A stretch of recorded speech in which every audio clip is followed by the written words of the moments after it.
Salut à tous, bienvenue sur CryptoCaïne, votre dose quotidienne de crypto et d'adrénaline. Et on va attaquer tout de suite avec une vidéo sur Bitcoin. Le marché est en train de tomber un petit peu, on chasse de la volatilité baissière. Beaucoup panique sur les réseaux sociaux. Est-ce qu'on crache encore? Qu'est-ce qui se passe? Est-ce que c'est vraiment un crash ou une consolidation? Est-ce que du coup on peut payer? On va revenir sur ces notions tout de suite. Et on attaque donc avec Bitcoin.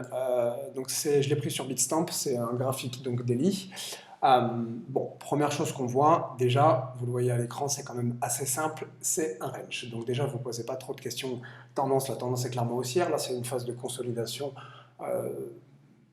horizontale sur laquelle on consolide. Est-ce qu'on peut vraiment parler de crash? Je pense pas, encore une fois, comme j'en avais déjà discuté récemment, si on prend un peu avant le breakout, là, la zone, on va dire la zone médiane des 10 000 avant que vraiment on commence sur cette tendance haussière, on a pris quelque chose comme 450, entre 450 et 500% en ligne presque droite. Il est normal qu'un actif qui prenne 500% en ligne droite, quand il consolide, en perde 40, 50. Pareil, depuis le plus bas du range, top to bottom, on a fait 100, quasiment 135%. Là aussi, il est normal que quand on perde, forcément que ça tombe, on arrive sur des moins 35, moins 40, même moins 50%. Ça n'a absolument rien de choquant. Ici, moi, ça ne m'étonne pas. Donc déjà, premier constat, c'est pas un crash, c'est une consolidation. Encore une fois, le crash, c'est généralement un stade qu'on voit après la bulle. Là, on n'est pas dans une bulle, on est simplement dans une tendance haussière. Donc là, on consolide. Déjà, donc on ne peut pas parler de crash. Ensuite, est-ce que du coup, les moves qu'ils nous font là de ces 2-3 derniers jours où ça enfonce sont inquiétants? Alors, comme je vous l'avais déjà montré, me semble-t-il, la dernière fois, on en avait discuté avec certains collègues. Le truc, c'est que la dernière fois qu'on a fait une bougie de baisse qui était, on va dire, du même genre, c'était celle-là. C'était la bougie du 19 mai. Et vous voyez qu'en gros, la mèche basse avait plus ou moins fait office de support. On avait tenu plus ou moins cette mèche basse. On avait fait quelques petites attaques baissières et derrière, on avait fait une réattaque haussière et on était remonté sur le haut du range. Ici, on a le même genre de bougie que vous voyez ici, qui est la bougie donc, du 4 décembre. Et si on prend sur le graphique la même chose, là, on est grosso modo dessus, on est même légèrement en train de breaker. Donc déjà, premier constat, j'aimerais bien voir, pourquoi pas, une clôture pas trop basse et éventuellement une reprise demain. Ceci étant dit, sur un aspect, je dirais, peut-être un petit peu plus large, comme vous le voyez, on est aussi en train de tout simplement de travailler une zone extrêmement importante, puisqu'il s'agit, je vous le mets ici en jaune, d'un support. On était monté ici, on avait fait une résistance, on l'avait breaké, on l'avait recassé, et puis là on avait fait donc la résistance encore, et on était revenu en tant que résistance, on l'avait breaké, maintenant c'est travaillé en tant que support, et on y revient dessus, c'était le bas de la mèche et on est sur le support. Donc là, on est clairement sur le support.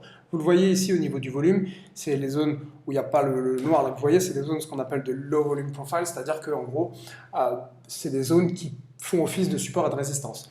Donc là, ce serait quand même cool qu'on arrive à tenir pas trop bas et éventuellement voir une réattaque haussière. Ce qui serait plus embêtant, ce serait de voir des clôtures sous, on va dire, 40 000, parce que là, clairement, je pense qu'on attaquerait dans ce cas la partie basse du range, celle-ci.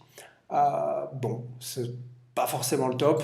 J'ai joué de bons achats dans le range, malheureusement, j'ai pas cash out en haut, donc je préférais les bitcoins à 68 000 que le bitcoin à 41 000, prix qu'il est actuellement sur Bitstamp, mais c'est pas grave, j'assume. Néanmoins, dites-vous bien que ici, à voir ce qu'on fait, mais clairement, si on passe dans la partie basse du range, c'est-à-dire si en gros, on vient breaker cette zone-là au volume, là, vous voyez ce creux ici, et que donc, en gros, les prix viennent s'enfoncer ici, là, je pense qu'il y aura clairement des achats à jouer. Pourquoi? Parce qu'on est sur le bas du range. Tout simplement, encore une fois, on est sur un range. En haut, on vend, en bas, on achète, et on ne se prend pas la tête. C'est-à-dire qu'ici, comme vous le voyez, c'est une zone qui fera probablement support ici, il y aura des achats à jouer, donc à voir comment on tient les clôtures, mais si on s'engouffre dans vraiment la partie basse, ici, pas de souci, on joue des achats sur signal, et vers la fin de l'histoire, qu'est-ce que j'appelle signal? Si jamais on a une grosse bougie de hausse, une englobante, quelque chose comme ça, par exemple, ce qu'on avait fait là, vous voyez, sur cette bougie, là, sur le support, on avait travaillé le support, et boum, on avait une grosse bougie, vous voyez, qui avait en plus, je pense, sur laquelle il y avait eu du volume. Ici, elle avait eu un petit peu de volume, pas énormément, un petit peu. Voilà, ça c'est typiquement le genre de bougie qu'on pourrait acheter. Donc bon, on n'y est pas, on va voir. Pour l'instant, on chasse de la volatilité baissière. Ce que je préférais quand même, c'est qu'on tienne le bas de cette mèche, c'est-à-dire qu'ici on vient de chasser un peu de volatilité, mais qu'on ne break pas la zone et qu'on remonte. Voilà, moi c'est typiquement ce que j'aimerais voir. Ça ne veut pas dire que c'est ce qui va se produire, peut-être qu'on s'engouffrera dans la partie basse du range. En tout cas, je serais beaucoup plus enclin à jouer de nouveaux achats. Si vous avez cash out en haut, si vous avez une partie de cash disponible, voilà, pour réacheter éventuellement le marché un petit peu plus bas. Néanmoins, voilà, on n'y est pas encore, on va voir. Ça demande des clôtures et des confirmations. Bon, on est sur la fin de semaine, donc peut-être attendre, je dirais, lundi la réouverture des contrats futurs, parce que le contrat futur se termine ce soir et réouvrira donc dimanche soir. Donc éventuellement attendre de voir dimanche soir les futurs ce qu'ils nous font, mais voilà, j'aimerais bien qu'on tienne cette zone, et si on la tient pas et qu'on s'engouffre dans la partie basse, bon bah ok, c'est pas grave. Encore une fois, c'est pas un crash, c'est une conso. On consolide de manière un peu brutale. Maintenant, voilà, pour vous le mettre en perspective, j'essaie de vous le mettre sur du weekly. Et je clôturerai cette analyse là-dessus. Comme vous pouvez le voir, je ne pense pas qu'on puisse vraiment parler d'actifs qui soient baissiers, d'accord? Ça, c'est pas baissier. C'est juste archi haussier, c'est simplement que on monte, on fait des ranges qui sont plus ou moins longs, avec des consos, des hauts, des bas, on break. Là, on fait un petit peu mumus, on chasse de la volatilité baissière. Ok, maintenant, c'est pas un crash, c'est une consolidation, et ça, c'est pas une structure baissière. Donc, pas de panique, au contraire, soyez malin. Si vous vouliez payer des bitcoins quand il était aux alentours des 60 000, bon, bah là, il est à 40 000. Vous avez quand même une réduction qui est quand même un peu sympa. Vous pouvez acheter le même actif avec du moins 40% de discount. Éventuellement, ça peut valoir le coup si jamais on va même un petit peu plus bas d'en racheter. Donc voilà, pas de panique. On tient ce qui a déjà été fait, c'est-à-dire que si vous avez des bitcoins, c'est certainement pas le moment maintenant de les sortir. Il fallait les sortir en haut. Moi, malheureusement, je ne l'ai pas fait. J'ai payé sur le bas du range, j'ai malheureusement pas cash out en haut. C'est pas grave, du coup, je subis la baisse. Bon, j'ai pris mon risque. Le risque se matérialise, aucun problème, je l'assume. Mais voilà, ici, s'il vous plaît, on est sur la partie médiane, voire même la partie basse quasiment du range.